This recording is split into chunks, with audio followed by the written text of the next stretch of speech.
In this video, I'll explain how you can create the mid surface, and that mid surface can be used for various reasons. For example, my purpose here is to create the mid plane, and that plane will be used for the rotation of this whole model for some geometric processing here. So the objective is not about the other things, but how to create the mid surface in SpaceClaim. For that, you have to go to prepare menu, and from here you have to select the mid surface command and then select the two surfaces, and keep in mind that this will make the mid surfaces on all the faces on the same body. So it means that all these parts will get the mid surfaces.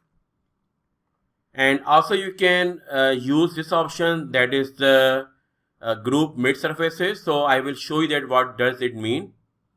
So right now, if you take a look here, so they are in the group. So if you don't select this group option, they will be created in the main tree outline, and I will also show you at the end of this video. So this is the mid surface here, here, here, and here. Okay, this is the surface I want to keep, and delete these surfaces. The remaining one which I don't need here is this one. So I want to keep this surface here, and if you take a look on this geometry, you can see that it is exactly on the mid location. And now from here, from design menu, I can create this plane exactly on this mid surface. So I will select this mid surface and click on the plane. So I am able to create this plane exactly on the mid location of this whole geometry.